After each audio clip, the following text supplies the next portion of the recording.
बाहर हल्की हल्की बूंदाबांदी होने लगी थी। रणविजय पूरे होटल में रीत को ढूंढ रहा था। रीत का कुछ भी पता नहीं चल रहा था। रणविजय बहुत परेशान हो गया था। अचानक से उसको याद आया कि उसने सब जगह देख लिया है लेकिन टेरेस पर नहीं देखा है। रणविजय को टेरेस पर एक उम्मीद दिखी और वो जल्दी से स्टेज की तरफ भागा। रणविजय जल्दी से टेरेस पर पहुंचा और देखा कि रीत बारिश में भीग रही है। मिस शर्मा, आप यहाँ क्या कर रही हैं? जल्दी से नीचे चलिए, रणविजय रीत का हाथ पकड़ते हुए बोला। आ गया खड़ूस, रीत रणविजय से अपने हाथ को छुड़ाते हुए बोली। क्या बोला आपने? रणविजय रीत को घूरते हुए बोला। और क्या एक नंबर के खड़ूस हो आप? हंसना तो आता ही नहीं है और किसी और को हंसता हुआ देख नहीं सकते हो, रीत मुंह बनाते हुए बोली। मिस शर्मा, मेरे साथ नीचे चलिए, रणविजय गुस्सा होते हुए बोला। नहीं जाना मुझे नीचे, मैं तो यही रहूंगी। कितना अच्छा लग रहा है, आज कितने सालों बाद मैं बारिश में भीग रही हूँ, रीत खुश होते हुए घूमती हुई बोली। रणविजय ने कुछ नहीं कहा, वो वैसे ही रीत को घूर रहा था। सर, आप ऐसे क्यों रहते हो? मुझसे बुरी किस्मत तो नहीं है आपकी फिर भी। सर हंसते मुस्कुराते रहा कि ये पता जीवन में कब क्या हो जाए और फिर आप पछताने के सिवा कुछ नहीं कर सकते हैं, रीत बारिश की बूंदों से खेलते हुए बोली। क्यों, आपकी किस्मत क्यों बुरी है? रणविजय की बात सुनकर रीत का हंसना रुक गया और वो चुपचाप खड़ी हो गई। बस हो गया, बस ये बड़ी बड़ी बातें करना आसान होता है। मिस शर्मा, आप क्या जानो, मैंने अपने जीवन में अपनी सबसे प्यारी चीज खोई है, रणविजय मुंह मोड़ता हुआ बोला। मुझसे अच्छा कौन जानता है सर, मैंने तो अपने जीवन में बस खोया ही। रीत के शब्दों में बहुत दर्द था। उसके दर्द को रणविजय अच्छे से समझ रहा था। सर, आपको तो मेरे बारे सब कुछ पता है ना।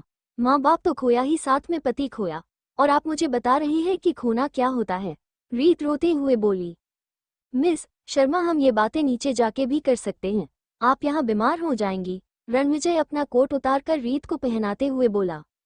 नहीं, मुझे नहीं जाना सर, प्लीज, मुझे बहुत अच्छा लग रहा है यहाँ, रीत खुश होते हुए बोली। As you wish miss Sharma, मैं जा रहा हूँ, because I don't mind being sick, Ranvijay जाते हुए बोला। सर मत जाइए ना, रीत मुंह बनाते हुए बोली।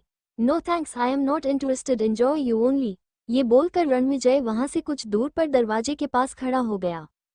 रीत को पूरी तरह से नशा चढ़ चुका था। उसको बिल्कुल भी होश नहीं था कि वो क्या कर रही है। रीत बारिश के पूरे मजे ले रही थी। वो कभी खुशी से झूमती तो कभी बारिश की बूंदों के साथ खेलती। ये सब दूर से रणविजय देख रहा था और उसके चेहरे पर रीत की मासूमियत देखकर अनजाने में ही सही मुस्कान आ जा रही थी। मिस शर्मा, अब बहुत हुआ, चलिए यहाँ से, अब बहुत देर हो गई है, मुझे लगता है पार्टी भी खत्म हो गई होगी, रणविजय रीत का हाथ पकड़ते हुए बोला। नहीं, मुझे नहीं जाना है। यार, आप कितने खड़ूस हो, क्या आप हमेशा से ऐसे ही थे क्या सर? आपको तो हंसना भी नहीं आता है, रीत रणविजय के चेहरे अपने हाथ में लेते हुए बोली। मिस शर्मा, ये आप क्या कर रही? अब चलिए यहाँ से, बहुत ये तमाशा, रणविजय झल्लाते हुए बोला। नहीं, मैं तभी यहाँ से जाऊंगी जब आप मुझको हंस कर दिखाओगे, रीत बच्चों की तरह जिद करते हुए बोली। यार, अब ये कौन सी नई मुसीबत गले पड़ गई हैं?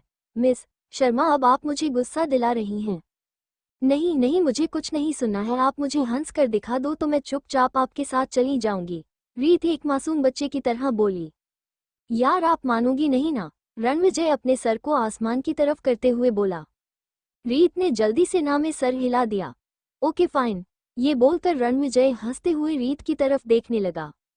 रणविजय ने तो ऐसे हंस कर दिखाया जैसे उसके सर पर किसी ने बंदूक रख दिया हो और बोल रहा हूं कि हंस बना तू तो गया। छी, ऐसे हंसते हैं, कितनी गंदी तरह से हंसते हो आप, आपसे तो अच्छा मुकेबो हंसता है, रीत मुंह बनाते हुए बोली। रीत की बात सुनकर रणविजय झेपते हुए इधर उधर देखने लगा। वो कैसे हंसता है? हाँ, रीत सोचते हुए बोली। मुकेबो खुश हुआ। हाँ हाँ हाँ, रीत को मुकेबो की एक्टिंग करते हुए रणविजय को हंसी आ गई। रणविजय इतना हैंडसम था कि उसकी कोई मिलानी नहीं थी। हंसते हुए रणविजय का चेहरा किसी विरासत के राजकुमार से कम नहीं लग रहा था। इतना मनमोहक लग रहा था वो हंसते हुए कि रीत इतने नशे में होने के बावजूद उसके चेहरे पर उसकी नजरें रुक गई थी। रणविजय को लगा कि दो आंखें उसी पर टिकी हैं तो वो अपने आप को साधारण करते हुए बोला, अब आपका हो गया हो तो चले। पर सर, मुझे बारिश बहुत पसंद है, रीत को अब ठंड लग रही थी। वो कांपते हुए बोली। हाँ, वो तो दिख ही रहा है, but now it's too much, Ranvijay गंभीर होकर बोला। रणविजय रीत को लेकर कार में बैठ गया। तभी रणविजय को लगा कि रीत के लिए कुछ कपड़े लेकर आना चाहिए। रणविजय ने ये सोचकर कार को एक शॉपिंग मॉल के सामने रोकी। मिस शर्मा, मैं अभी आता हूँ, और आप कार से बाहर नहीं निकलेगी, okay? Are you understand? Ranvijay अपनी सीट बेल्ट खोलते हुए बोला।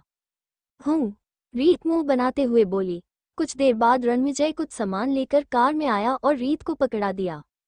रणविजय जल्दी में आया था, इसलिए उसका वॉलेट उसके हाथ में था। उसने अपने वॉलेट को वहीं पास में रख दिया और कार चलाने लगा।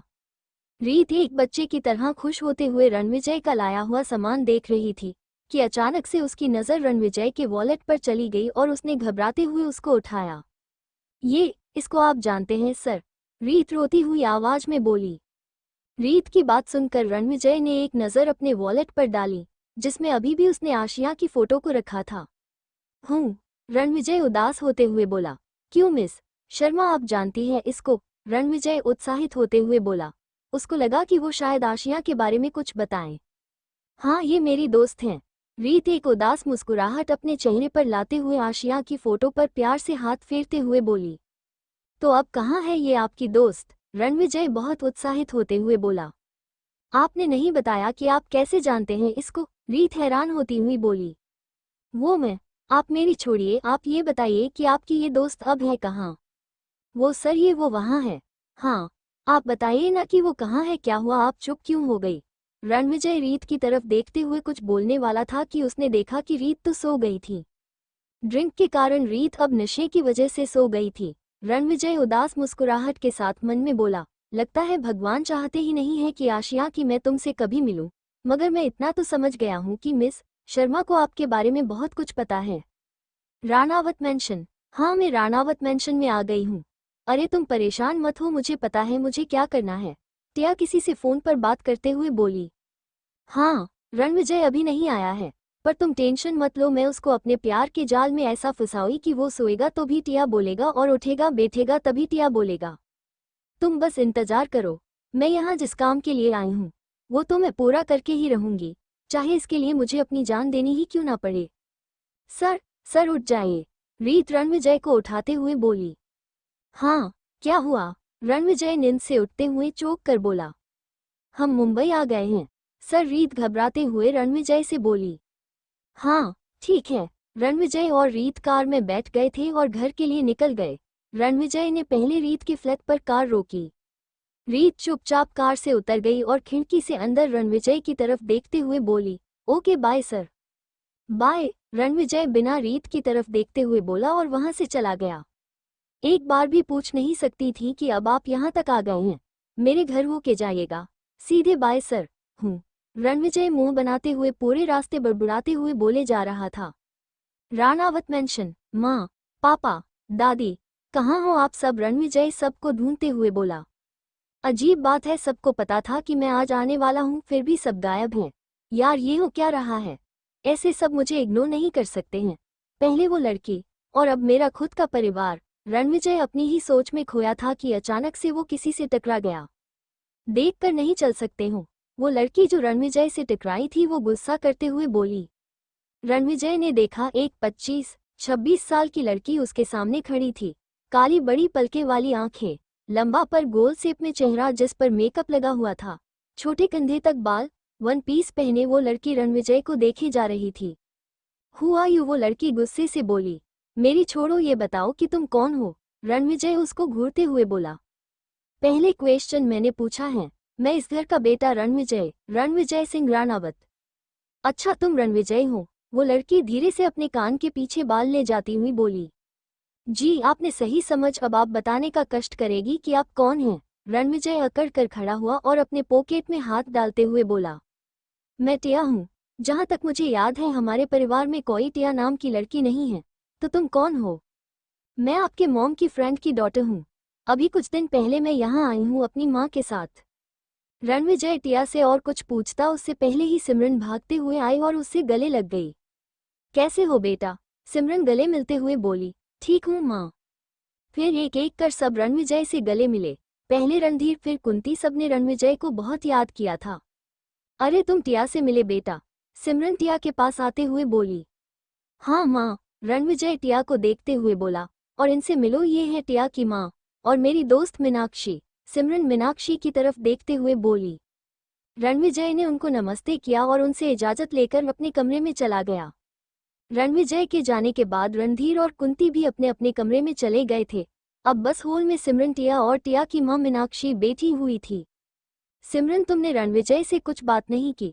मीनाक्षी सिमरन के हाथ पर हाथ रखते हुए बोली। किस बारे में मीनाक्षी? इसी बारे में कि उसके लिए तुमने मेरी बेटी टिया को पसंद किया है। मीनाक्षी ने एक नज़र टिया को देखा और बोली। मीनाक्षी, अभी तो रणविजय आया है, तुम इंतजार करो, मैं सही वक्त देखकर उससे बता दूंगी। सिमरन मुस्कुराते हुए बोली। सिमरन, तुमने रणविजय से बात तो कर ली थी ना? मेरा मतलब है कि उसको मेरी बेटी टिया पसंद तो है ना? अरे उसमें उससे क्या पूछना, तुमने देखा नहीं था अभी कुछ देर पहले रणविजय टिया को कैसे देख रहा था? मुझे पूरा भरोसा है रणविजय को मेरी पसंद आई है। सिमरन हंसते हुए बोली। मैं अभी आई। टिया शर्माते हुए वहां से चली गई। टिया को ऐसे शर्माते हुए भाग कर जाते हुए देखकर दोनों हंसने लगी। हाँ बोलो, कितनी बार कहा है कि तुम फोन मत किया करो, मैं तुमको खुद करोगी। टिया किसी से फोन पर बात करते हुए बोली। उस इंसान ने टिया से कुछ कहा? हाँ, वो आ गया है और मैंने उस पर अपना पहला तीर भी चला दिया है। टिया मुस्कुराते हुए बोली। उस इंसान ने टिया से फिर कुछ कहा? हाँ वो। टिया इतना ही बोल पाई थी कि उसे लगा कि उसके पीछे कोई खड़ा है। वो घबराते हुए मुड़ी और अचानक ही उसके मुंह से निकल गया, तुम। फ्लैट नंबर 250, रीत का घर। मम्मा, ये मम्मा आ गई। आर्थिक भागते हुए रीत के गले लग गया। ओ मेरा बेबी, कैसे हो बेबी? रीत आर्थिक को गले लगकर बोले जा रही थी और उसके आंखों में आंसू आ गए थे। मम्मा आप कांच गई चली गई थी। मम्मा आप कहाँ चली गई थी? मैंने आपको बहुत मिस किया, मैंने आपको बहुत मिस किया। आर्थिक अपनी तुतली हुई आवाज में बोला। बेबी मम्मा को माफ कर दो, अब आपकी मम्मा आपको छोड़कर कहीं नहीं जाएगी। रीत आर्थिक के आंसू पोंछते हुए बोली। पोमिज मम्मा, प्रोमिस मम्मा। आर्थिक अपनी छोटी उंगली रीत के सामने करते हुए बोला। Promise baby. रीत आर्थिक की उंगली में अपनी उंगली से मिलाते हुए बोली। आर्थिक बेबी, आपकी मम्मा बहुत थक गई होगी, उनको अंदर तो आने दो। साक्षी आर्थिक को समझाते हुए बोली। थैंक यू साक्षी, मेरे आर्थिक का इतने दिनों तक ख्याल रखने का। रीत उठते हुए साक्षी से बोली। अरे यार अब बस कर और चल अंदर चलो। रीत साक्षी की बात पर हाँ में सर हिलाती है और उसके साथ घर के अंदर चली जाती है। Ranawat mansion. Randhir study room कुछ काम रहे थे। सर क्या मैं अंदर आ सकता हूँ? रणधीर ने आवाज सुनकर सामने देखा। सामने रणविजय के मैनेजर मिस्टर सक्सेना जी खड़े थे। हाँ आ जाइए। रणधीर अपनी फाइल को बंद करते हुए बोले। सर मैं माफी चाहूंगा अगर मैंने आपको डिस्टर्ब किया हो। मिस्टर सक्सेना सर झुकाते हुए बोले। नहीं नहीं मिस्टर सक्सेना, बताइए कैसे आना हुआ? सर मैंने आपके कहने पर रणविजय सर से झूठ तो बोल दिया है, पर अब वो मुझसे अपनी सेक्रेटरी मिस शर्मा के बारे में पता लगवाने को कहा है। तो इसमें प्रॉब्लम क्या है मिस्टर सक्सेना? आप उस लड़की के बारे में पता करके उसकी जानकारी रणविजय को दे दीजिए। सर आपको पता है कि आशिया मैम के बारे में हमें कुछ भी नहीं पता चला है कि वो कहाँ है, पर मैंने आपके कहने पर रणविजय सर से झूठ बोला था कि उन्होंने शादी कर ली है और वो अपने पति के साथ बाहर विदेश चली गई हैं। हाँ मैं जानता हूँ कि मैंने ये गलत किया है अपने बेटे के साथ, पर ये मेरी मजबूरी थी। अगर मैं आपसे झूठ बोलने को नहीं कहता तो रणविजय आज भी आशिया को ढूंढने में अपने जीवन को बर्बाद कर रहा होता। रणधीर उदास होते हुए अपने चश्मे को उतारते हुए बोले। सर मुझे मिस शर्मा के बारे में बहुत बड़ी बात पता चली है और मुझे समझ नहीं आ रहा है कि मैं कैसे बताऊं रणविजय सर को। मिस्टर सक्सेना परेशान होते हुए बोले। आखिर ऐसा क्या पता चला है उस लड़की के बारे में जो आप रणविजय को बताने से डर रहे हैं? हमें बताइए। रणधीर मिस्टर सक्सेना की तरफ सवालिया नजरों से देखते हुए बोले। सर मुझे मिस रीत शर्मा के बारे में बहुत बड़ी बात पता चली है और वो बात रणविजय सर से जुड़ी है। मिस्टर सक्सेना रणधीर को सारी बात बता देते हैं। क्या आप सच बोल रहे हैं मिस्टर सक्सेना? रणधीर अपनी जगह से उठते हुए बोला। मां पर इतनी जल्दी क्या है मेरी शादी की? रणविजय सिमरन से बोला। क्यों क्यों जल्दी नहीं है? मेरी सारी सहेलियों के बेटों की शादी हो गई और उन सभी के पोते पोतियां हैं। सिमरन मुंह बनाते हुए बोली। मां मैं अभी शादी नहीं करना चाहता हूँ। तो कब करेगा? रणविजय अपनी एज देख रहा है। कुछ सालों बाद कोई लड़की तुझसे शादी नहीं करना चाहेगी, फिर तेरा क्या होगा मेरे बच्चे? सिमरन रणविजय को प्यार से समझाते हुए बोली। यार माँ मैं आपको कहाँ से बुढ़ा दिख रहा हूँ? अरे मुझे ध्यान से देखो, मैं किसी फिल्म के मोंडल से कम नहीं लगता हूँ। रणविजय बहुत रोब से बोला। वो सब मैं नहीं जानती हूँ। तुमको शादी करनी होगी और मैंने लड़की भी पसंद कर ली है। सिमरन खुश होते हुए बोली। आपने किससे पूछकर मेरी शादी फिक्स कर दी है? ये मेरी लाइफ है और मैं किसी और की मर्जी अपने ऊपर नहीं चलने दूंगा। मुझे तो पता ही नहीं था मेरा बेटा कब इतना बड़ा हो गया है, जो अपनी माँ से ये कह रहा है कि मैंने किससे पूछकर उसकी लाइफ का इतना बड़ा फैसला किया है। सिमरन रोते हुए रणविजय को गुस्से से देखते हुए बोली। मेरा वो कहने का मतलब नहीं था माँ। रणविजय को लगा कि उसने गुस्से में कुछ ज्यादा ही बोल दिया है। वो अपनी सफाई में कुछ और बोलता, तब तक सिमरन रोते हुए वहां से चली गई। यार मेरी जिंदगी में कुछ सही क्यों नहीं रहता है? अरे मेरी किस्मत किस बेकार कलम से लिखी है भगवान तुमने। रणविजय कल जो कुछ घर पर हुआ याद करते हुए मन में बोला। अब मैं माँ को कैसे समझाऊं? रणविजय अपनी ऑफिस की खिड़की से बाहर देखते हुए मन में बोला। क्या मेरी सच में इतनी एज हो गई है कि कोई लड़की मुझसे शादी नहीं करना चाहेंगी? माँ तो कुछ भी बोलती है, शायद ही मुझसे हैंडसम कोई होगा। अब माँ को कौन बताए, अपने कॉलेज वक्त में मैं हर लड़की के सपनों में आता था। रणविजय अपने आप को मिरर में देखते हुए एक छोटी बच्ची की तरह इतराते हुए बोला। रणविजय अपने आप की तारीफ कर रहा था कि तभी उसकी डोर पर किसी ने नॉक किया। सर मैं आई कमिंग? रीत डोर को नॉक करते हुए बोली। Yes coming. रणविजय वैसे ही अपने आप में खोया हुआ बोला। सर ये फाइल पर सिग्नेचर चाहिए। रीत कुछ फाइल खोलते हुए बोली। रणविजय अपनी जगह पर बैठ गया और फाइल को पढ़ते हुए सिग्नेचर करने लगा। उसने कुछ ही देर में सारी फाइल में सिग्नेचर कर दिए। Thank you sir. रीत ने फाइल्स उठाते हुए बोली। वो जाने को मुड़ी ही थी। What miss Sharma? रणविजय रीत को पीछे से आवाज दी। जी सर। रीत रणविजय की तरफ मुड़ते हुए बोली। मिस शर्मा आपको मैं कैसा लगता हूँ? रणविजय अपनी जगह से उठते हुए रीत के पास आते हुए बोला। व्हाट? क्या मतलब? रीत हैरानी से रणविजय को देखती हुई बोली। मेरा मतलब है कि आपको मेरी पर्सनैलिटी कैसी लगती है? मैं कहीं से भी आपको बुढ़ा दिखता हूँ क्या? रणविजय मुस्कुराते हुए बोला। रणविजय की ये बात सुनकर रीत को बहुत हंसी आ रही थी, पर उसने अपनी हंसी रोक ली। वैसे रणविजय सही बोल रहा था। उसकी इतनी एज होने के बावजूद उसे कोई बोल नहीं सकता था कि वो कहीं से बुढ़ा दिखता है। उसने अपने आप को बहुत मेंटेन करके रखा था। लड़कियां सिर्फ रणविजय के पैसे पर ही नहीं, उसकी हैंडसमनेस पर भी मरती थी। Well I know what you will say. Ranvijay मुस्कुराते हुए बोला। What I will say sir? रीत अनजान बनते हुए बोली। यही बोलूंगी ना कि सर आप कहीं से बुढ़े नहीं लगते हैं। I already know. रणविजय अपनी तारीफ करते हुए बोला। पर सर, रीत हिचकिचाहते हुए बोली। आप कुछ बोला चाहती हैं क्या मिस शर्मा? सर मुझे लगता है आपकी एज हो गई है, इसलिए तो आप खुद ही की तारीफ किए जा रहे हैं। रीत की बात सुनकर रणविजय झेप गया और इधर उधर देखने लगा। सर मुझे नहीं पता कि आपसे किसने कहा कि आप इस उम्र में भी हैंडसम लगते हैं। आपने मुझे तो कह दिया, अपनी दिल की बात पर बाहर किसी से मत बोल दीजिएगा, वरना लोग कहेंगे कि इस उम्र में मिस्टर रणविजय सिंह राणावत सठिया गए हैं। ओके सर मैं चलती हूँ। रणविजय कुछ बोलता तब तक रीत वहां से चली गई। यार आज सबको हो क्या गया है? इन सबकी आंखें खराब हो गई हैं जो मुझे रणविजय सिंह राणावत को बोलते हैं कि मेरी उम्र हो गई है। और ये लड़की खुद को समझाती क्या है? मैं किस एंगल से इसको बुढ़ा लगता हूँ? ना मेरे बाल सफेद हैं और ना मेरे चेहरे पर झुर्री है। रणविजय गुस्से में मुंह बनाते हुए बोला। राणावत मेंशन। रणविजय जब घर पहुंचा तो उसको पता चला कि सिमरन गुस्से में अपने कमरे में बैठी है और खाना भी नहीं खा रही हैं। सिमरन का ये हमेशा का था, जब रणविजय या रणधीर जी से कोई बात मनवानी होती थी तब वो यही करती थी, खाना पीना छोड़कर, और फिर मजबूर घरवालों को उसकी बात माननी पड़ती थी।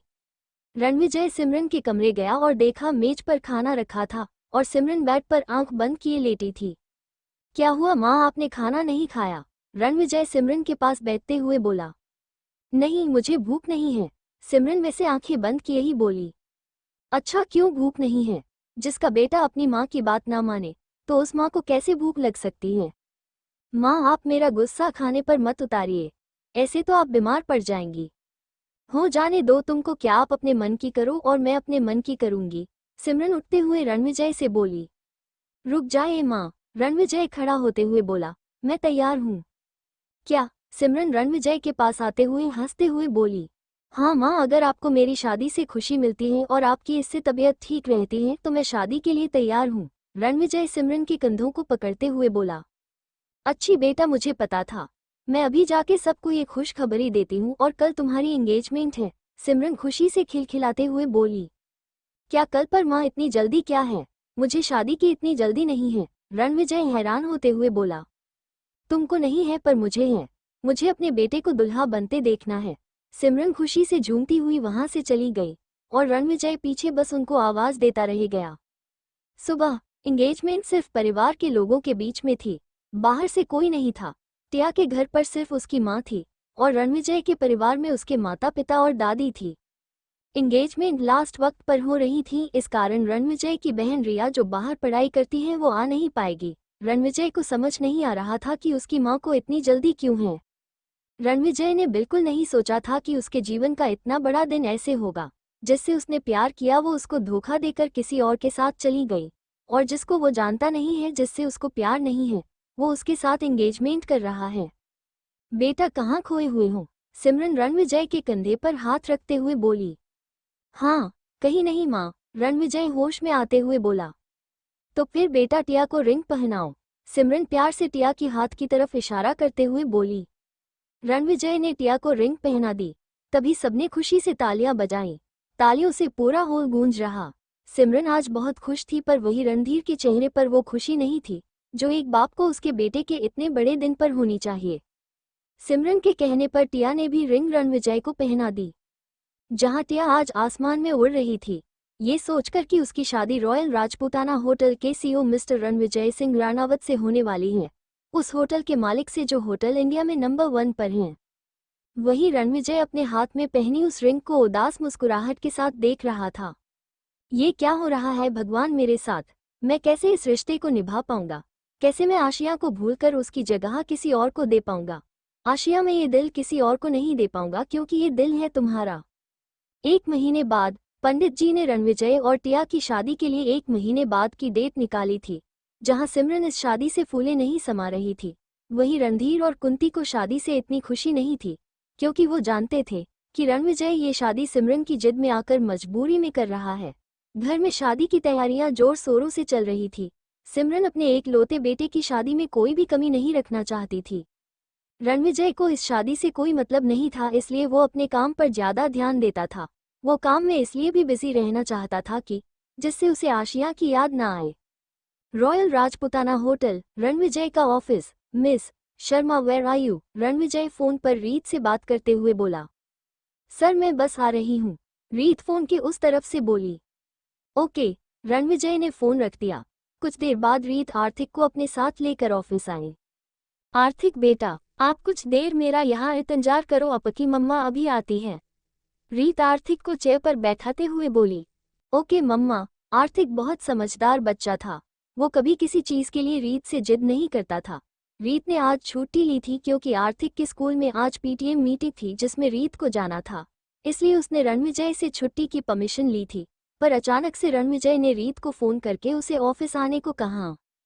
रीत के पास वक्त नहीं था कि वो पहले आर्थिक को घर छोड़े फिर वो वापस ऑफिस आए, क्योंकि आर्थिक का स्कूल और रीत का ऑफिस आसपास में थे पर घर दूर था, इसलिए आर्थिक को साथ ऑफिस लेकर आई थी। ऑफिस में हर कोई रीत को हैरानी से देख रहा था।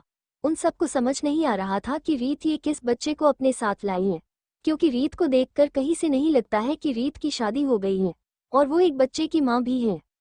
रीत को एक बच्चे के साथ देखकर सबसे ज्यादा ऑफिस के जेंट्स एम्प्लॉय हैरान थे, क्योंकि उनको तो यही लगता था कि रीत सिंगल हैं, इसलिए कुछ एम्प्लॉय तो रीत को प्रपोज भी करने वाले थे। पर अब रीत की सच्चाई जानकर सबके दिल टूट चुके थे। सॉरी सर, मुझे थोड़ी देर हो गई, रीत रणविजय के केबिन में आते हुए बोली। Miss Sharma, I give you money for work here, not for being late. Don't make this mistake in future, you understood? Ranvijay file को बंद करते हुए बोला। रणविजय कुछ और बोलने के लिए नजरें सामने उठाई ही थी कि उसकी नजरें सामने खड़ी रीत पर जा रुकी। लाल रंग की साड़ी पहने रीत उसके सामने खड़ी थी। बाल खुले थे जो हवा के कारण उड़ रहे थे। बड़ी घनी पलके वाली आंखें जो झुकी थी, गुलाबी गाल जिस पर कोई मेकअप नहीं था, लाल लाल होंठ। रीत का ये रूप किसी भी आदमी का दिल चुराने के लिए काफी था। रणविजय रीत की ये सादगी से भरी सुंदरता में खोता चला जाता। तभी रीत की आवाज सुनाई दी उसे, जो बोल रही थी कि सर, मैं अभी ये फाइल कंप्लीट करके लाती हूँ। ओके। रणविजय अपनी नजरें रीत पर से हटाते हुए बोला। रीत वहां से चली गई और अपना काम करने में इतनी बिजी हो गई कि उसे याद ही नहीं रहा कि आर्थिक उसका इंतजार कर रहा है। जब आर्थिक से रहा नहीं गया तो वो ऑफिस के अंदर चला गया, पर ऑफिस बहुत बड़ा था। वो परेशान हो गया कि वो इतने बड़े ऑफिस में अपनी मम्मा को कैसे ढूंढेगा।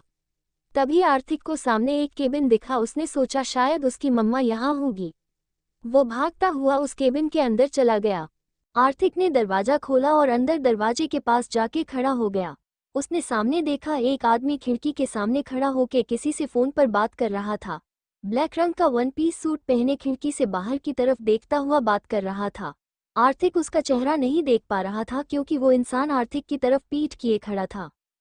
आर्थिक बिना कुछ बोले कुछ देर तक वहीं खड़ा रहा। कुछ देर बाद उस इंसान ने फोन अपनी पॉकेट में रखा और मुड़ा तो वो हैरान होते आर्थिक को देखने लगा।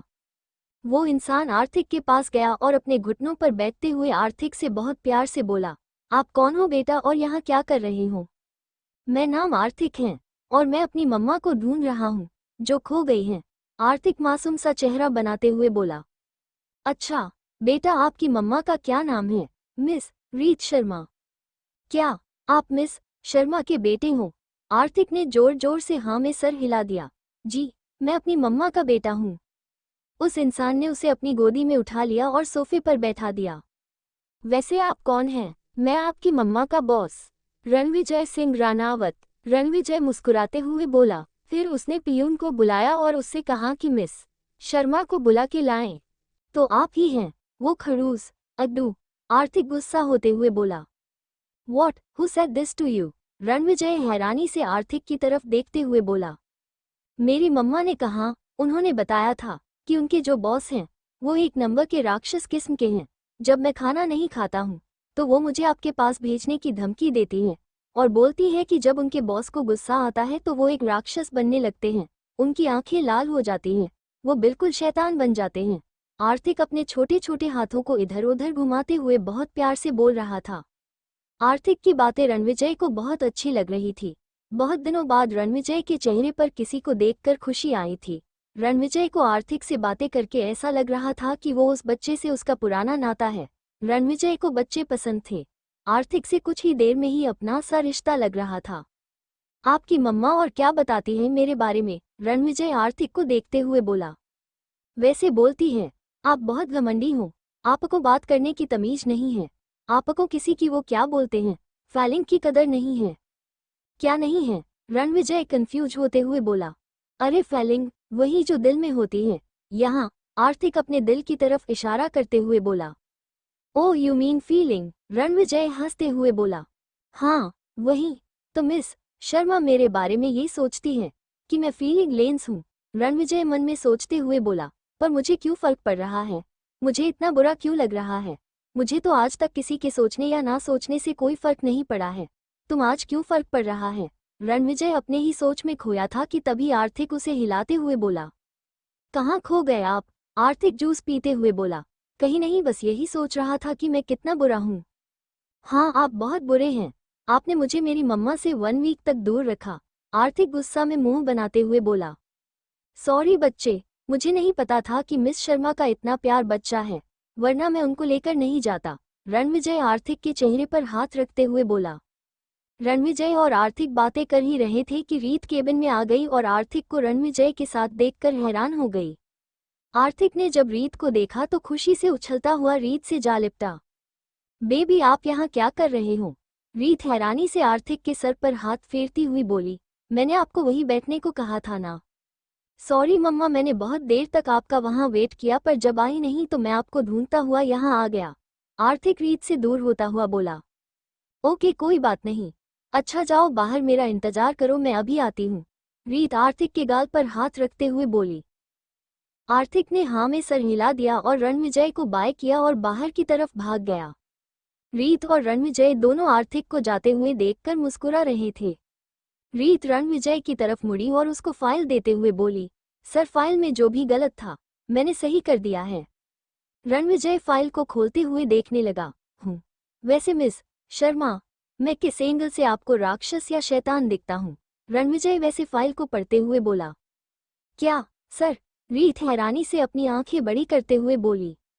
हाँ, और मैं जब गुस्सा होता हूँ तो मेरी आंखें कहाँ से लाल हो जाती हैं और मैं कहाँ से एक नंबर का राक्षस दिखता हूँ। रणविजय अब फाइल बंद करते हुए रीत की तरफ देखते हुए बोला। वो सर, मैं।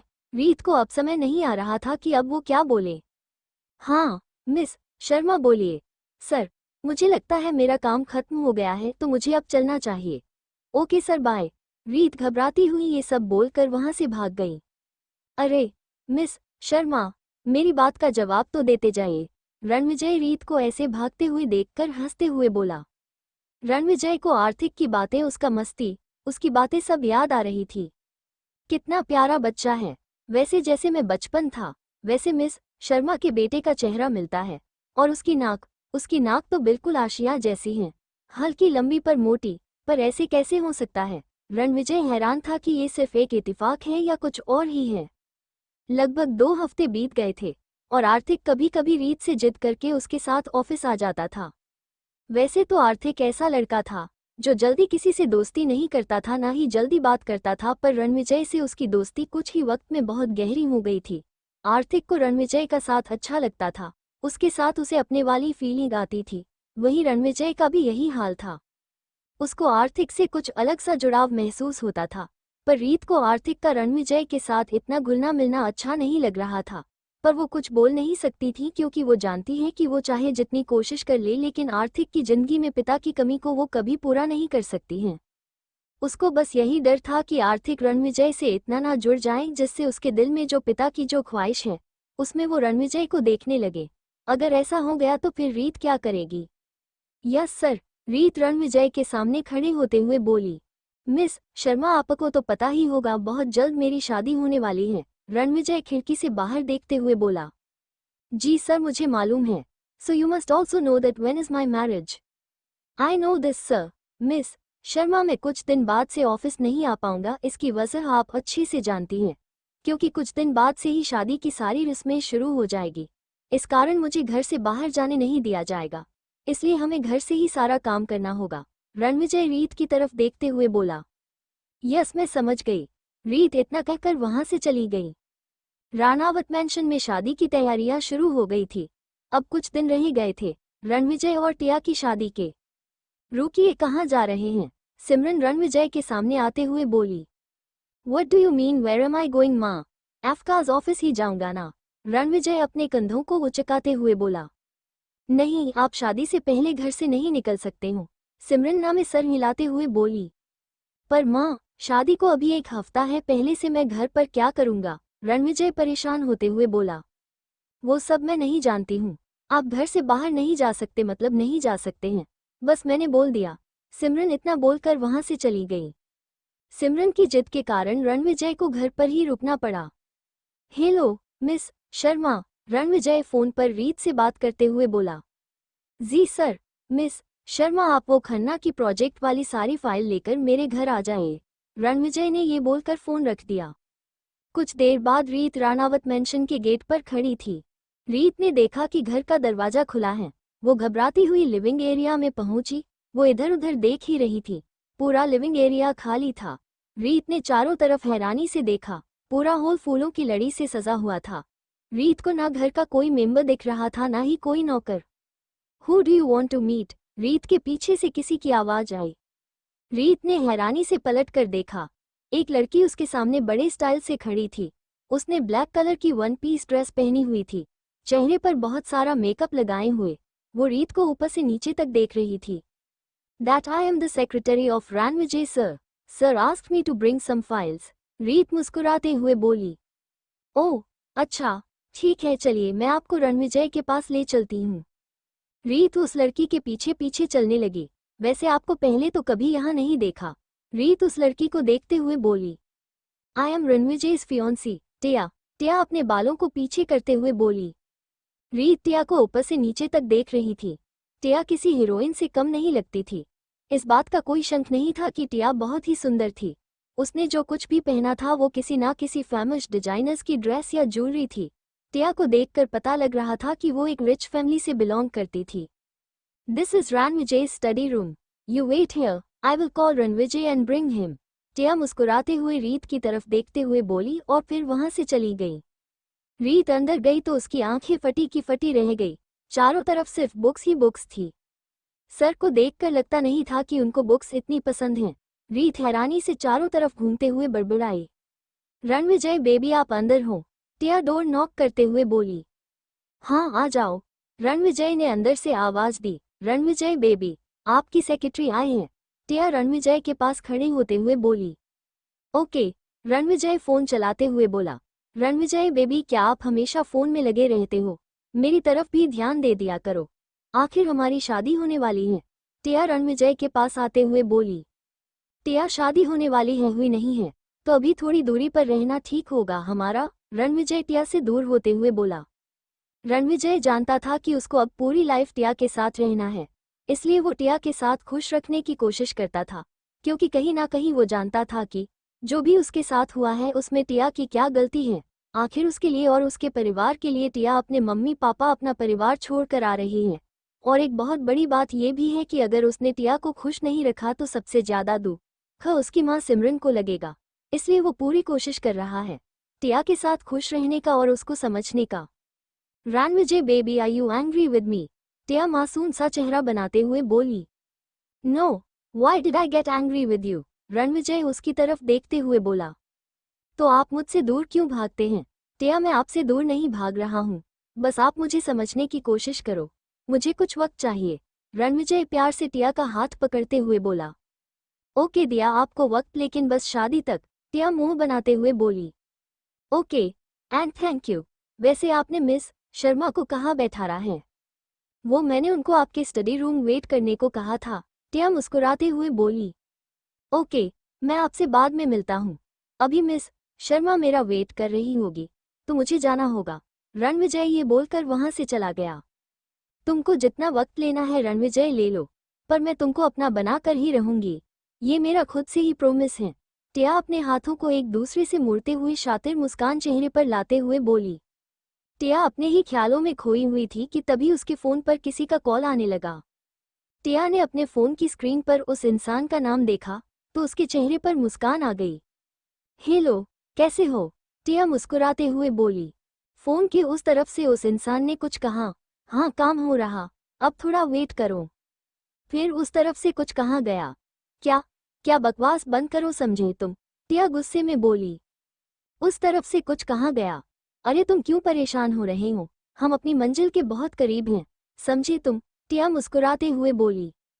अब ज्यादातर रीत राणावत मेंशन में ही दिखती थी, ऑफिस में तो ना के बराबर जाना आना था। इस कारण ऑफिस के लड़के बड़े उदास रहते थे और ये सब देखकर ऑफिस की लड़कियों को एक बार रीत से जलन होने लगती थी। पर रीत का यूं रोज रोज राणावत मेंशन आना जाना किसी और को भी अच्छा नहीं लग रहा था, और वो थी सिमरन, जिसे रीत का रणविजय के पास पूरा वक्त रहना पसंद नहीं था, पर वो रणविजय से कुछ बोल नहीं सकती थी। सिमरन एक मौका नहीं छोड़ती थी रीत को नीचा दिखाने में, उसको ताने मारना, उसको शक की नजरों से देखना। रीत को बुरा तो लगता था पर वो ज्यादा ध्यान नहीं देती थी। आज राणावत मेंशन में रणविजय और टिया की हल्दी और कल संगीत और फिर मेहंदी थी और फिर शादी। रणविजय, सिमरन रणविजय को आवाज देते हुए बोली। जी माँ, रणविजय सिमरन के पास आते हुए बोला। आप और टिया साथ में बुटीक चले जाए टिया का लहंगा पसंद करने। माँ, रणविजय इरिटेट होते हुए बोला, वहाँ मेरा क्या काम है, मैं नहीं जाऊंगा। मैं आपसे पूछ नहीं रही हूँ बल्कि आपको बता रही हूँ, समझे आप, अब ज्यादा बहस नहीं, चुपचाप तैयार हो जाओ समझे। ये बोलकर सिमरन वहां से चली जाती है। रणविजय गुस्से से अपने सर पर हाथ रख लेता है और गुस्से में अपने कमरे में जाने के लिए मुड़ता है तो वो देखता है कि पीछे रीत खड़ी थी। रीत अपनी हंसी को बहुत मुश्किल से रोके उसकी तरफ देख रही थी, पर जब रणविजय उसको गुस्से से देखने लगता है तो वो अपना सर नीचे करते हुए हंसने लगती है। रणविजय गुस्से से उसके पास से निकलते हुए धीरे से उसके कान में बोलता है, बहुत हंसी आ रही है ना आपको, आपको भी हमारे साथ चलना है समझी। पर सर मैं वहां क्या करूंगी जाके, रीत रणविजय की तरफ देखते हुए बोली। मैं आपसे पूछ नहीं रहा हूं, बता रहा हूं समझी आप, ये बोलकर रणविजय आगे जाने लगता है। लो कर लो बात, अब मैंने ऐसा क्या कर दिया जो ये मुझसे गुस्सा हो गए, पर कुछ भी कहो मजा आ गया। इस खड़ूस की शक्ल देखकर हूं अपनी माँ के आगे कैसा चूहा बने खड़ा था। हा हा हा हा हा, रीत तालियां बजाते हुए हंसते हुए बोली। मैंने सब सुन लिया, मैं अभी भी यही हूँ। ये बोलते हुए रणविजय के चेहरे पर तिरछी मुस्कान आ गई थी। वो अपने कमरे में चला गया। है, ये यही खड़ा था। अच्छा हुआ कुछ बोला नहीं। कुछ देर बाद रणविजय, टिया और रीत राणावत मेंशन से बुटीक के लिए निकल गए। 3 बुटीक पहुंच गए थे। बुटीक बहुत बड़ा था, लाखों लहंगे कहना बेकार होगा, करोड़ों लहंगे थे, एक से बढ़कर एक। लहंगे के अलावा भी बहुत सारी ड्रेस थी, जैसे गाउन और भी बहुत कुछ। कोई नॉर्मल बुटीक नहीं था, करोड़ों की कीमत के लहंगे थे। इतने में एक मिडिल क्लास फैमिली में सबकी शादी हो जाए। इतने सुंदर सुंदर लहंगे देखकर टिया खुशी से झूम उठी थी। टिया को कुछ लहंगे पसंद आए, उनमें से उसने एक फाइनल कर लिया। बुटीक के स्टाफ ने उसे एक बार ट्राई करने के लिए कहा तो वो रीत को भी अपने साथ ले गई। टिया ट्रायल रूम के लहंगा लेकर अंदर चली गई और रीत बाहर खड़ी थी। टिया अंदर आए तो उसके फ़ोन पर किसी की कॉल आने लगी। उसने फ़ोन रिसीव किया और अपने कान के पास लगाते हुए बोली, हेलो। उस इंसान ने कुछ कहा तो टिया चिल्लाते हुए बोली, क्या अभी मैं कैसे आ सकती हूँ। फिर उसने कुछ कहा तो टिया अपने सर पर हाथ रखते हुए परेशान होते हुए अपने बालों को पीछे करते हुए बोली, अभी मैं रणविजय के साथ हूँ। अगर ऐसे मैं यहाँ से चली गई तो रणविजय को शक हो जाएगा। I can't come now, understand the point. उस इंसान ने कुछ कहा तो टिया जल्दी से बोली, ऑक ऑक आई विल कम। ये बोलकर टिया फ़ोन रखते हुए दरवाज़ा खोलते हुए बाहर आए तो रीत को सामने खड़ा पाया। क्या हुआ? टिया को परेशान देखकर रीत घबराती हुई बोली, वो मेरी दोस्त का एक्सीडेंट हो गया है, मुझे अभी जाना होगा। क्या? पर आप अभी कैसे जा सकती हैं? सर क्या सोचेंगे? टिया रीत की बात सुनकर थोड़ी देर सोचकर बोली, रीत क्या आप मेरी एक हेल्प कर सकती हैं? हेल्प कैसी? मैं कैसी हेल्प कर सकती हूँ? टिया ने उसको पास आने का इशारा किया और उसके कान के पास कुछ बोली। रीत हैरानी से उससे दूर होते हुए बोली, हैं, नहीं मुझसे ये नहीं होगा। प्लीज़ रीत मना मत करिए, मुझ पर आपकी बहुत बड़ी मेहरबानी होगी। टिया उसका हाथ पकड़ते हुए बोली। टिया के इतना रिक्वेस्ट करते देख रीत ने हाँ में सर हिला दिया। रीत को मानते देख टिया खुशी से उसके गले लग गई और थैंक यू बोलकर वहां से चली गई। कुछ देर बाद रणविजय नीचे खड़ा होकर टिया का इंतजार कर रहा था, क्योंकि चेंजिंग रूम ऊपर था और नीचे बुटीक थी, इसलिए वो नीचे खड़ा था। ये टिया को इतना वक्त क्यों लग रहा है और कितना इंतजार करना होगा? रणविजय इधर उधर घूमते हुए इरिटेट हुए बोला। रणविजय गुस्से से इधर उधर घूम ही रहा था कि तभी उसके फ़ोन पर कॉल आती है। हाँ बोलो सर, वो मुझे सब कुछ पता चल गया। फ़ोन के उस तरफ से उस इंसान ने कहा। गुड, तो बताओ क्या पता चला है? सर नाम रीत शर्मा, उम्र 25 साल, पति का नाम कर्ण शर्मा। 5 साल पहले एक कार एक्सीडेंट में उसकी मृत्यु हो गई थी और बेटे का नाम आर्थिक शर्मा। वो आगे कुछ बोलने जा रहा था कि रणविजय गुस्से से दांत पीसते हुए बोला, अरे गधी, ये तो मुझे भी पता है, इसके सिवा कुछ पता हो तो बोलो। जी सर, एक बहुत बड़ी बात पता चली है। क्या? वो इंसान चुप हो गया। अरे मैंने पूछा क्या पता चला है? सर, जिस कार से उसके पति का एक्सीडेंट हुआ था। हाँ, क्या उस कार के मालिक का कुछ पता चला? सर वो आगे भी बोलोगे? सर, जिस कार से उनके पति का एक्सीडेंट हुआ था वो कार आपकी थी। क्या? जी सर, मुझे तो यही पता चला है। और सर, उस दिन कार आप ही चला रहे थे। क्या तुम सच बोल रहे हो? जी सर, मैं सब कुछ सच बोल रहा हूँ। रणविजय फ़ोन रख देता है। क्या मेरे हाथों मिस शर्मा के पति का एक्सीडेंट हुआ था, पर मुझे कुछ याद क्यों नहीं है? सर, रणविजय ने आवाज़ सुनकर पीछे मुड़कर देख। उसने देखा कि रीत उसके जट पीछे खड़ी हैं और उसे देखे जा रही हैं। रणविजय पीछे मुड़कर देखता है तो रीत उसे ही देख रही होती हैं। रणविजय हैरानी से ऊपर से नीचे तक उसको देख रहा होता है, क्योंकि रीत ने टिया का लहंगा पहना होता है जो टिया पहनने के लिए गई थी। लाल रंग का लहंगा और किनारे से गोल्डन बॉर्डर गया था। उसी के मैचिंग के गहने उसने पहने थे। लहंगे का दुपट्टा उसने अपने पीछे से लाते हुए अपने दोनों कंधों पर डाला था और सर पर से घूंघट था। रणविजय रीत को ऊपर से नीचे तक देखता रह जाता है। शायद रीत से ज्यादा ये लहंगा किसी और पर इतना अच्छा लगता। ऐसा लग रहा था मानो ये लहंगा खास तौर पर रीत के लिए ही बनवाया गया था। जितनी सुंदर रीत इस लहंगे में लग रही थी, शायद ही टिया इतनी सुंदर लग सकती। बिन मेकअप के रीत का चेहरा और खिल रहा था। सर, वो मैं। रीत अपनी नजरें इधर उधर करते हुए घबराते हुए धीरे से बोली। हो? रणविजय रीत की आवाज को सुनते हुए उस पर गौर करते हुए बोला। रीत वैसे ही सर झुकाए रणविजय के सामने खड़ी थी। रणविजय को लगा था कि रीत ने सब कुछ सुन लिया है, इसलिए वो घबराते हुए बोला, आप मेरे पीछे कब से खड़ी हैं, मिस शर्मा? रीत वैसे ही बोली, सर बस 5 मिनट हुआ है मुझे यहाँ खड़े हुए। अच्छा तो आपने मेरी बातें कहाँ तक सुनी थी? क्या? सर सच में मैंने आपकी कोई बात नहीं सुनी है। मुझे नहीं पता आप क्या बात कर रहे थे। रीत रणविजय की आंखों में आंखें डालकर बोली। रीत की वो मासूम आंखें रणविजय को सब कुछ सच बता रही थी। तभी रणविजय ने रीत को फिर से ऊपर से नीचे तक देखा। रणविजय रीत की तरफ सवालिया निगाहों से देखते हुए बोला, मिस शर्मा आपने टिया का लहंगा क्यों पहना है और टिया कहाँ है? सर वो, रीत अपने हाथों की उंगली एक दूसरे से घुमाते हुए बोली। वो क्या मिस शर्मा? सर वो टिया मैम के फ्रेंड का एक्सीडेंट हो गया है इसलिए उनको अचानक से वहां जाना पड़ा। क्या? पर उसने मुझे क्यों नहीं बताया? मैं भी उसके फ्रेंड को देखने के लिए उसके साथ चला जाता। रीत कुछ नहीं बोली, वो वैसे ही खड़ी रही। अच्छा ये बताओ आपने ये लहंगा क्यों पहना है? सर सच्ची मैं ये लहंगा नहीं पहन रही थी। वो स्टाफ को लगा कि मैं अपने लिए इस लहंगे को देख रही हूँ, तो उन्होंने जबरदस्ती ये लहंगा मुझे पहना दिया। रणविजय कुछ नहीं बोला, वो बस ऊपर से नीचे तक रीत को देख रहा था। रीत रणविजय को अपनी तरफ ऐसे देखते हुए परेशान हो गई थी, उसने अपनी आंखें नीचे ही रखी थी। अब क्या यहीं खड़ी रहेगी? आप जाके चेंज करेगी जाके? रणविजय की बात सुनकर रीत हाँ में सर हिलाते हुए जल्दी से वहां से भाग गई। रीत को जाते हुए देखकर रणविजय मन में बोला, ये मैंने अनजाने में क्या कर दिया? कहीं मिस शर्मा को सब कुछ पता तो नहीं है? रणविजय अभी ये सब मत सोचो, ये सोचो कि ये टिया कहाँ चली गई। ऐसे बिना बताए जाने की क्या जरूरत थी? मुझे एक बार बता देती तो क्या चला जाता। अब मैं माँ से क्या कहूँगा? इधर टिया किसी से मिलने रेस्टोरेंट आई थी। तुमने मुझे यहाँ क्यों बुलाया है? मैंने कहा था ना कि जब तक रणविजय की मुझसे शादी नहीं हो जाती तब तक हमें मिलना नहीं चाहिए। पर तुमको मेरी बात समझ ही नहीं आती है। क्यों? टिया गुस्से में बोले जा रही थी और वो इंसान बस चुपचाप सुन रहा था। देखो टिया, मैंने बहुत कोशिश की पर मैं खुद को रोक ही नहीं पाया। मैं तुम्हें उस रणविजय के साथ नहीं देख पाता हूँ। वो इंसान टिया का हाथ पकड़ते हुए बोला।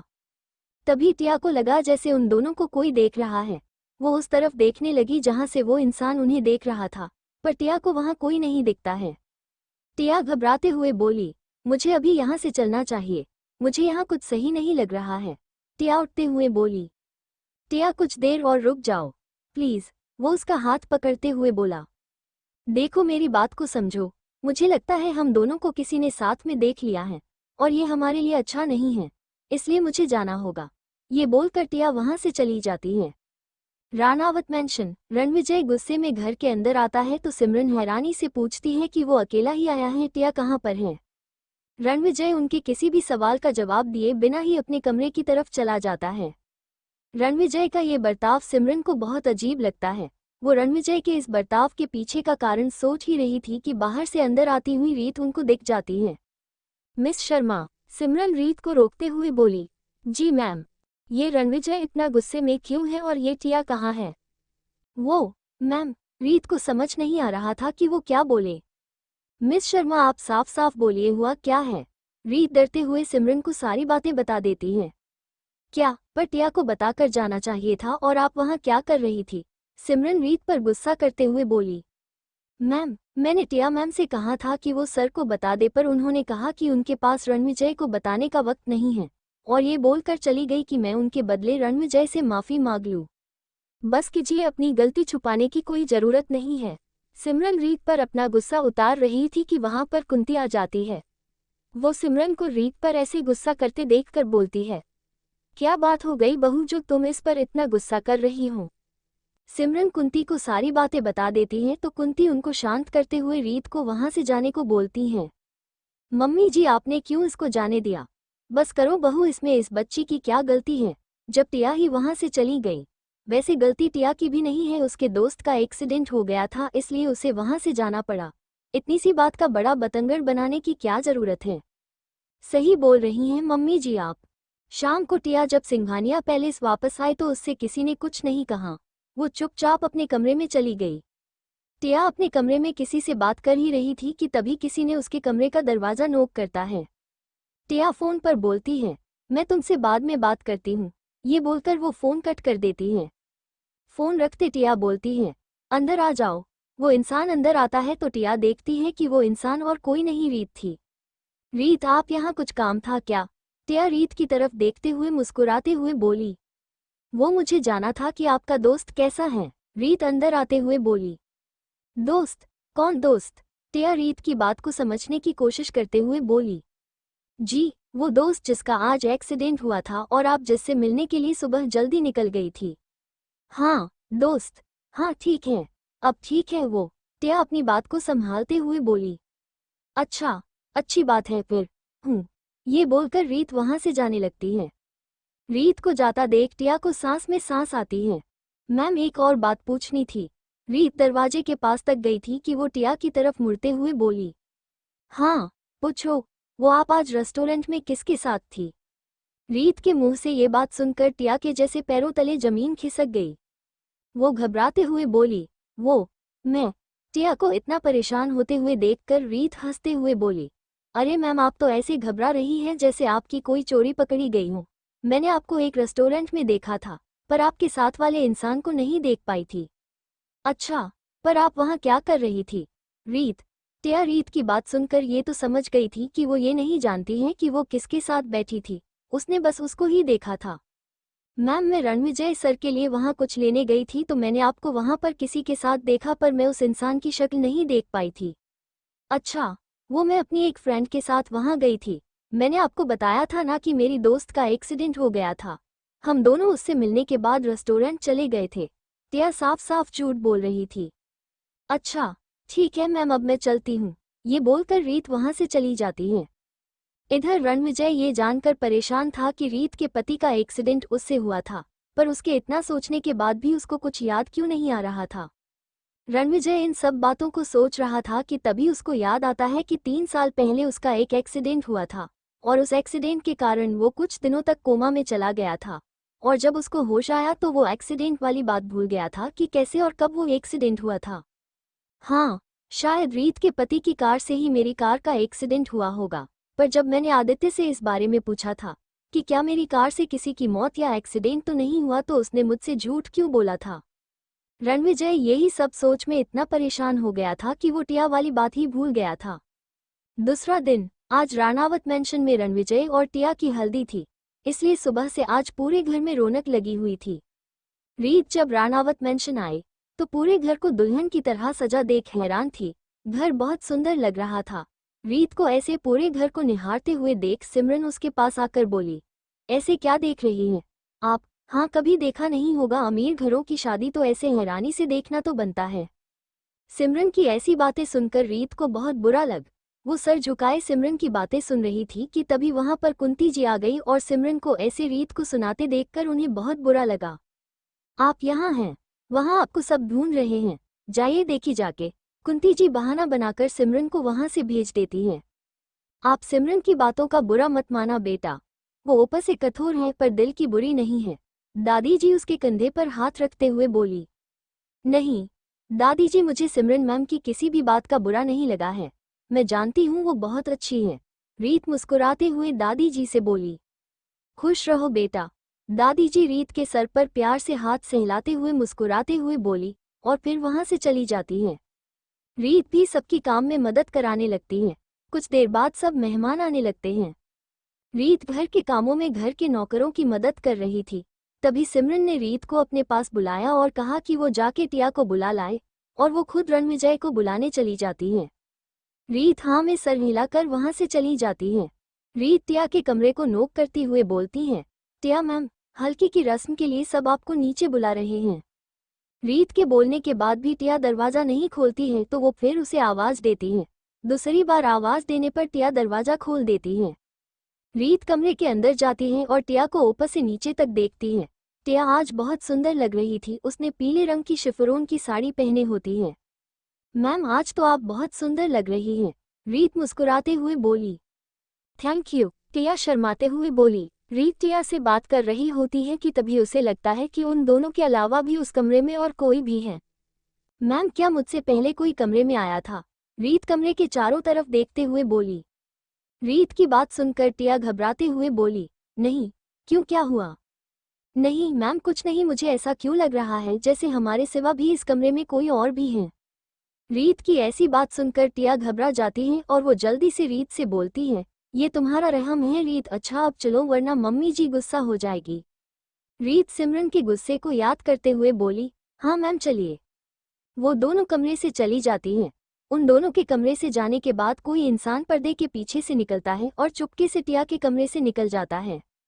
टिया और रणविजय को अगल बगल में बैठार दिया जाता है, पर बीच में पर्दा होता है जिस कारण उन दोनों को एक दूसरे का चेहरा नहीं दिखता है। रणविजय को ये सारी रस्में बिल्कुल पसंद नहीं आ रही थी, पर वो कुछ कर भी नहीं सकता था। वो अपना बुरा सा मुंह बनाने चुपचाप वहां बैठा था। हिंदू रीति रिवाज के अनुसार दुल्हे को हल्दी पहने लगती है और उसी की बची हुई हल्दी दुल्हन को लगाई जाती है। सब औरतें सिमरन से बोल रही थी कि रणविजय को अब हल्दी लगाने की रस्म शुरू की जाए। सिमरन हाँ में सर हिलाते हुए नौकर को ढूंढने लगती है जो जाके हल्दी ले आए, पर इतना ढूंढने के बाद भी सिमरन को कोई नौकर नहीं दिखता है तो वो मजबूरन ही रीत को हल्दी लाने को बोल देती है।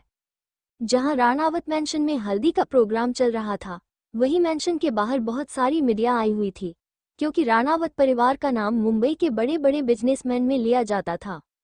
पहले बस रॉयल राजपूताना होटल इंडिया में ही फेमस था, पर जब से इन 3 सालों से रणविजय सिंह राणावत ने रॉयल राजपूताना होटल को अपने अंडर में लिया है और जब से उसने इंडिया के बाहर अपने होटल खोले हैं, तब से वो और ज़्यादा फेमस हो गए हैं। मीडिया राणावत मैंशन के बाहर खड़ी थी और वो रणविजय और टिया का इंटरव्यू लेना चाहते थे, पर रणविजय ने साफ साफ उनको मना कर दिया था। वही राणावत मैंशन में रीत हाँ में सर हिलाकर हल्दी लेने चली जाती है। हल्दी का प्रोग्राम आंगन में था और रीत को हल्दी किचन से लानी थी। हल्दी पहले रणविजय को लगना था, इस कारण टिया इंस्टा की वीडियो बनाने का बहाना करके वहां से निकल जाती है। किचन का रास्ता एक छोटे से बगीचे से होकर निकलता था, या ये बोलो कि छोटा आंगन था हो। वहां बहुत सारे गमले थे जिसमें बहुत सुंदर सुंदर पौधे लगे हुए थे और एक पेड़ था जिसको देखकर लगता था कि वो बहुत पुराना पेड़ है। रीत किचन से हल्दी को लेकर जा रही थी कि उसको किसी की आवाज सुनाई दी। वो हैरानी से इधर उधर देख रही ही थी कि तभी उसने देखा कि पेड़ के पीछे कोई है। वो वहीं से आवाज देते हुए बोली, कौन है? वो इंसान घबराते हुए पेड़ के पीछे से देखकर बोला, मैं हूँ टिया। मैम आप यहाँ क्या कर रही हो? रीत हैरानी से टिया को देखते हुए बोली। वो मैं यहाँ वीडियो बनाने आई थी। टिया अपना फोन रीत को दिखाते हुए बोली। ओह अच्छा, पर मुझे ऐसा क्यों लगा कि आपके साथ और भी कोई है? रीत सोचते हुए बोली। क्या आप गलत सोच रही हैं? रीत हम दोनों के सिवा यहाँ कोई नहीं है। टिया घबराते हुए हंसकर बोली। अच्छा ठीक है मैम चलिए। सर को हल्दी लगने वाली है, फिर आपको भी तो हल्दी लगनी है। रीत टिया की तरफ चलने का इशारा करते हुए बोली। हाँ हाँ चलिए। टिया ये बोलकर जाने लगती है। रीत आगे चल रही होती है और टिया उसके पीछे पीछे चल रही थी। रीत आगे चलते हुए भी एक बार पीछे पेड़ की तरफ देखते हुए मन में बोली, एक बार गलती हो सकती है पर बार बार वो एहसास गलत नहीं हो सकता है। बहुत सालों बाद टिया मैम के कमरे में वही एहसास मुझे महसूस हो रहा था, और अब यहाँ भी क्या ये मेरी सिर्फ एक गलतफहमी है? क्या हुआ रीत, आप उस पेड़ की तरफ देखकर क्या सोच रही हो? टिया रीत के चेहरे के सामने हाथ हिलाते हुए बोली। हाँ कुछ नहीं मैम चलिए। ये बोलकर रीत चलने लगती है। टिया घबराते हुए एक बार पेड़ की तरफ देखती है और मन में बोली, मैंने कितनी बार इस आदमी से कहा है, जब तक हमारा मकसद पूरा ना हो जाए तब तक हम नहीं मिलेंगे, पर उसको समझ ही नहीं आता है। आज मेरा सच सामने आते आते 2 बार बचा है। मैम अब चलिए भी, रीत टिया से बोली। हाँ चलो, टिया होश में आते हुए बोली। वो दोनों वहां से चली जाती हैं। कुछ देर बाद उस पेड़ के पीछे से किसी की परछाई दिखती है और फिर झट से वो परछाई वहां से गायब हो जाती है। हल्दी का प्रोग्राम शुरू हो जाता है। पूरे मैंशन में रौनक लगी हुई थी। पूरे हॉल में हल्दी के गाने चल रहे थे और कुछ औरतें उन गानों पर नाच रही थी। टिया के परिवार में सिर्फ उसकी माँ थी, जो तब से यही है जब से टिया और रणविजय का रिश्ता पक्का हुआ था। रणविजय को हल्दी लगाने के लिए सिमरन पहले जाती है। रणविजय को ये हल्दी वल्दी में बिल्कुल भी दिलचस्पी नहीं थी, पर वो मजबूरन हंस रहा था। जैसे सिमरन ने हल्दी लगाई वैसे रणविजय ने बुरा सा मुंह बना दिया। फिर धीरे और सारी औरतें भी रणविजय को हल्दी लगा रही थी। रणविजय को हल्दी लगते हुए दूर से रीत भी देख रही थी। वो एक किनारे खड़ी होकर रणविजय के चेहरे के भाव देख रही थी, जिससे वो साफ साफ समझ रही थी कि वो इस शादी से खुश नहीं था। रीत बस रणविजय को ही देख रही थी। वो उसको देखने में इतना खोई थी कि उसको आसपास कौन उसे देख रहा है उसे बिल्कुल होश नहीं था। तभी रीत के कानों में किसी की आवाज पड़ी, जिससे वो होश में आते हुए उसकी तरफ देखने लगी। रीत ने देखा एक लड़की जो कम से कम 20-21 साल की थी। रंग गेहुआ था उसका, काले रंग के बाल जो उसके कंधे तक आते थे दुबली पतली सी पीले रंग की कुर्ती पहने थी और नीचे ब्लैक रंग की जींस पहने थी। वो रीत की तरफ मुस्कुराते हुए देख रही थी। जी, आपने कुछ कहा क्या? रीत हैरानी से देखते हुए बोली। जी, मैं पूछ रही थी कि आप ऐसे यहाँ क्यों खड़ी हैं, चलिए आप भी भाई को हल्दी लगा दीजिए ना। वो लड़की मुस्कुराते हुए बोली। जी, कौन भाई? मैं समझी नहीं। रीत उसको देखते हुए बोली। वो जिनकी आज हल्दी है ना, मिस्टर रणविजय सिंह राणावत, वो मेरे बड़े भाई हैं और मैं उनकी छोटी बहन रिया सिंह राणावत हूँ। रिया हाथों को मोड़ते हुए बोली। अच्छा, हेलो मैम, मैं सर की सेक्रेटरी हूँ। रीत मुस्कुराते हुए बोली। मैं जानती हूँ, और मैं आज ही आए हूँ, यूके से आए हूँ। अच्छा चलिए भाई को हल्दी लगाई चल के। ये बोलकर रिया रीत के हाथ को पकड़ लेती है और उसको खींच कर ले जाती है। रिया रीत को जबरदस्ती सबके पास ले आती है और रिया रीत के इतने क्लोज हो रही है जिससे देखकर सिमरन को बिल्कुल अच्छा नहीं लगता है और उसका मुंह बन जाता है। रिया जिद करती है कि रीत रणविजय को हल्दी लगाए, पर रीत को अजीब लग रहा था। रिया की जिद पर रीत रणविजय को हल्दी लगाने लगती है। रीत अपने हाथों में हल्दी लेती है और वो झुककर रणविजय को हल्दी लगाने के लिए अपने हाथों को उसके चेहरे के पास ले जाती है। जहां अचानक से रणविजय के दिल की धड़कन तेज हो जाती है, वहीं रीत का भी कुछ यही हाल था, पर दोनों को कुछ समझ नहीं आ रहा था कि उनके साथ ऐसा क्यों हो रहा है। जैसे रीत ने रणविजय के गाल पर अपने हाथों से हल्दी लगाई, वैसे ही रणविजय के दिल को एक अलग सा सुकून मिल रहा था। अनचाहे ही रणविजय के चेहरे पर मुस्कान आ जाती है। रीत ने तो शर्म के कारण आंखें ही बंद ही कर दी। जल्दी से रीत ने रणविजय को हल्दी लगाई और वो वहां से जाने लगती है कि तभी सामने से आते बच्चे से वो टक्कर जाती है, जिस कारण वो संभल नहीं पाती है और वो पीछे हो जाती है और रणविजय से टकरा जाती है। रणविजय रीत को पकड़ लेता है। रणविजय का हाथ रीत की कमर पर था और रीत का हाथ रणविजय के कंधे। जहां रीत रणविजय एक दूसरे में खोए थे, वहीं हर कोई उन दोनों को हैरानी से देख रहे थे। मुंबई एयरपोर्ट। हाँ, मैं मुंबई पहुंच गया हूँ। हाँ ओके, बाद में बात करता हूँ। Okay bye. वो इंसान मुंबई एयरपोर्ट के बाहर आता हुआ फोन पर बात करते हुए बोला। मैं आ गया रीत तुम्हारे पास, और तुम्हें अपना बनाने के लिए बहुत जल्द मैं आपसे मिलूंगा। धनुष कपूर किसी को एक बार पसंद करता है तो वो बस धनुष कपूर का ही होता है। धनुष मुस्कुराते हुए आसमान की तरफ देखते हुए बोला। हर कोई हैरानी से रीत और रणविजय को ही देख रहे थे, पर इन सब से बेखबर रणविजय और रीत अपनी ही दुनिया में खोए थे। रणविजय ने अभी भी रीत को अपनी बाहों में पकड़ा हुआ था। वो दोनों एक दूसरे की आंखों में खोए हुए थे कि सिमरन चिल्लाते हुए बोली, रीत। जिसको सुनकर रणविजय और रीत दोनों होश में आए और फिर जल्दी से दूर हो गए। रीत शर्म से आंखें ही नहीं मिला पा रही थी किसी से और अपना सर नीचे किए खड़ी थी और रणविजय अपने माथे पर हाथ फेर रहा था। ये क्या कर दिया आपने रीत? सिमरन उसके पास आके गुस्से से बोली। मुझे माफ कर दीजिए मैम, रीत शर्मिंदा होते हुए बोली।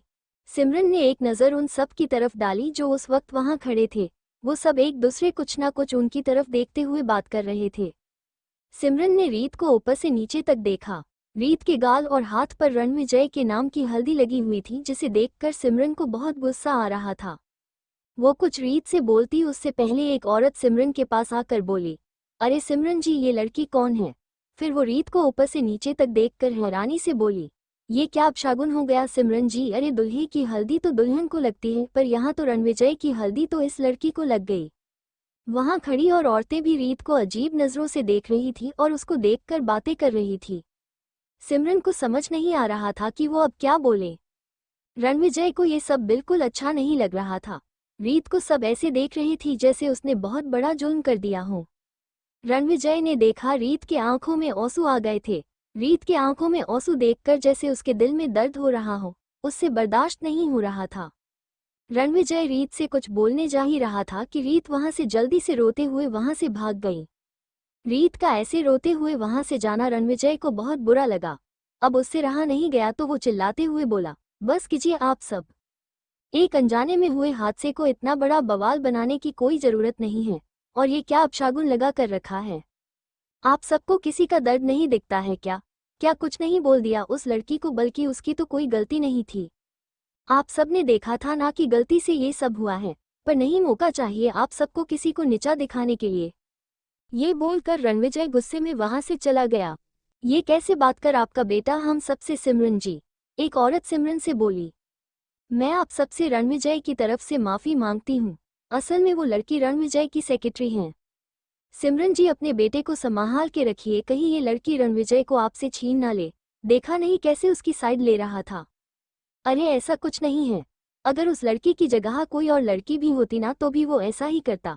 अच्छा ये सब छोड़िए, चलिए टिया को हल्दी लगाइए चल के, सिमरन बात पलटते हुए बोली। इधर वॉशरूम में रीत रोते हुए अपने चेहरे और हाथों को साफ कर रही थी। ये क्या हो गया रीत, तुम इन कुछ दिनों में अपनी सच्ची भूल कैसे गई? तुम कैसे भूल गई कि ये रंग और ये खुशियों के काबिल नहीं हो? रीत के आंखों से आंसू निकल ही जा रहे थे। रणविजय वॉशरूम के बाहर खड़ा होकर रीत के रोने की सिसकियां अच्छे से सुन पा रहा था। वो अंदर ही अंदर रीत की ऐसी हालत का जिम्मेदार खुद को मान रहा था, क्योंकि उसके कारण ही रीत के पति का एक्सीडेंट हुआ था। रीत की रोने की आवाजें रणविजय के दिल में दर्द पहुंचा रही थी। उसका मन कर रहा था कि वो रीत के पास जाए और उसको गले लगते हुए बोले, मिस शर्मा, आपके आंखों में आंसू मुझे नहीं पसंद है। मेरे दिल में दर्द होता है जब मैं आपको रोता हूँ देखता हूँ। रणविजय को रीत का दर्द नहीं देखा गया तो वो वहां से चला गया। वो कमरे में आके गुस्से में सामान इधर उधर फेंकते हुए बोला, आखिर कैसे मुझसे इतनी बड़ी गलती हो गई? कैसे कैसे? रणविजय अपने हाथ की मुट्ठी को दीवार पर जोर से मारते हुए बोला, मैंने किसी से उसका पति छीन लिया और किसी बच्चे के सर से उसके पिता का शाया। अगर मिस शर्मा को मेरा सच पता चलेगा तो वो मेरे बारे में क्या सोचेगी? रणविजय ये सोचते हुए परेशान हो गया। इधर रीत अपना हुलिया ठीक करके वॉशरूम से बाहर निकली और अपने घर जाने लगी थी कि तभी वो किसी से टकरा जाती है। रीत गिरने ही वाली थी पर उस इंसान ने रीत को पकड़ लिया। रीत ने डर के कारण आंखें बंद कर ली। उस इंसान ने रीत की कमर से उसको पकड़ा हुआ था। आखिरकार मैंने आपको पकड़ ही लिया मिस रीत। रीत उसकी आवाज़ सुनकर उस इंसान की तरफ देखने के लिए अपनी आंखें खोलती है और हैरानी से उसकी आंखें और भी बड़ी हो जाती हैं। वो धीरे से बोलती है, धनुष जी, आप टू बी कंटिन्यू।